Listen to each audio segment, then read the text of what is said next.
इसीलिए सासू माँ ने तीनों बहुओं को तुरंत अपने कमरे में बुलाया। मैं कई दिनों से देख रही हूँ, तुम तीनों अलग अलग सारे काम कर रही हो। ये सब नहीं चलेगा, तीनों को मिलकर ही काम करना पड़ेगा। सास की बात सुनकर एकदम से बड़ी बहू बोल उठती है।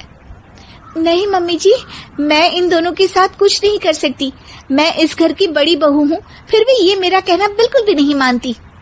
अरे जेठानी जी, जानबूझकर मुझे डबल काम करवाती है आप, और छोटी मुझसे टेढ़े मुंह ही बात करती है। इन दोनों के बीच हमेशा सैंडविच बन जाती है मेरी, और मैं हमेशा आलू की तरह बीच में मसली जाती हूँ। मम्मी जी, इन दोनों को लगता है कि मैं छोटी हूँ तो इनके पैरों तले दब जाऊंगी, लेकिन नहीं, मेरा भी उतना ही अधिकार है जितना इन दोनों का है। बड़ी आई दोनों मेरी चुगली करने के लिए, मुझे क्या कम समझ रखा है। तीनों बहू एक दूसरे से बहस करने लगती है और सास दोबारा ये देखकर टेंशन में आ जाती है और सबसे कहती है, चुप हो जाओ, अब से तुम तीनों सारे काम एक साथ करोगी, आंख बंद करके एक दूसरे की बात सुनोगी। तुम तीनों इस बात को गांठ बांध लो, वरना अगली छुट्टियों में तुम्हारा अपना मायके जाना कैंसिल। सास की बातें सुनकर डर के मारे तीनों हामी भर देती हैं। जी मम्मी जी, मैं समझ गई।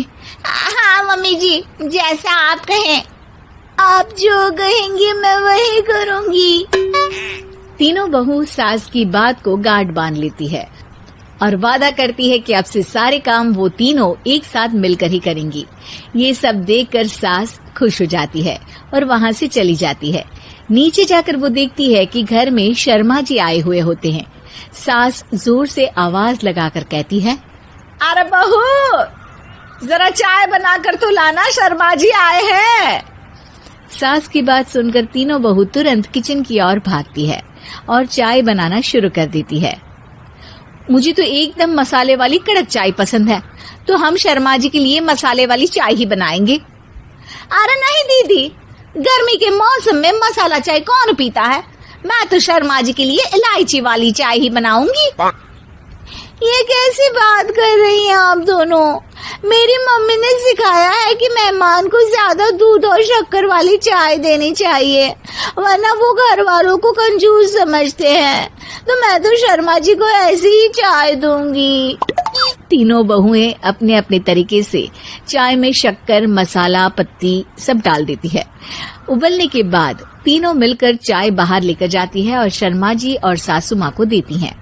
चाय पीने के बाद शर्मा जी सासू माँ को देखकर शर्मा जाते हैं और शर्मिंदा महसूस करते हैं कि आखिर उन्होंने चाय पीने के लिए हामी क्यों भरी।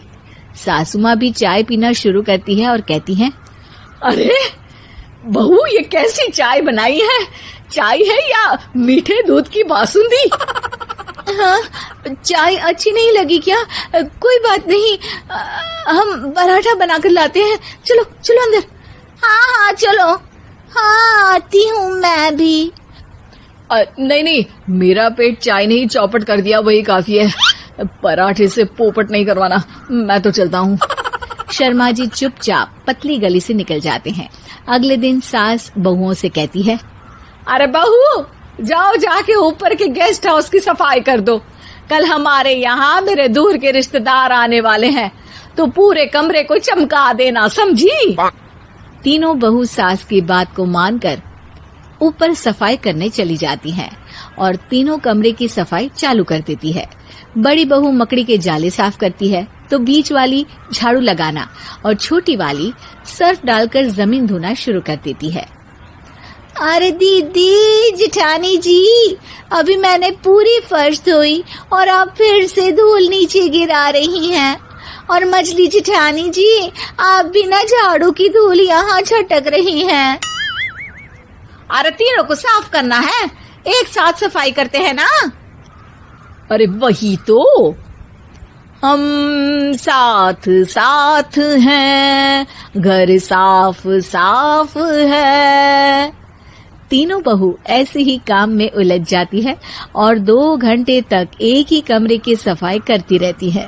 बहुत देर से अपनी बहुओं को ना देखने के कारण सास ऊपर कमरे में उन्हें देखने जाती है, लेकिन कमरे में घुसती ही वो गीली फर्श पर फिसलने के कारण नीचे गिर जाती है।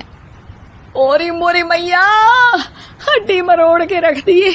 आए मेरी तो कमर ही टूट गई रे। तीनों बहुएं सास को उठाती है और बिस्तर पर सुला देती है। अरे मेरे हाथ पैर दर्द कर रहे हैं, दबा दो आराम मिलेगा। हाँ जी माँ जी। अरे जी माँ जी माँ जी। और तीनों बहुएं एक साथ सास के हाथ को दबाना शुरू कर देती है। माँ की तो चीख ही निकल जाती है और नतीजा ये होता है कि सास के बचे हुए शरीर में भी दर्द उठ जाता है। हाय राम, ये क्या कर दिया तुम तीनों ने। अरे मेरी तो किस्मत ही फूटी है कि तुम जैसी बहुएं मुझे मिली। हे भगवान, पूरे शरीर में दर्द बढ़ गया है।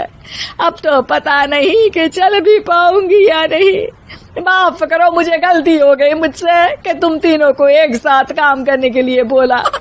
सोचा था तीनों मिलके अच्छे से काम करेगी, लेकिन बड़े बुजुर्ग सही कहते थे कि 3 तिगाड़ा काम बिगाड़ा।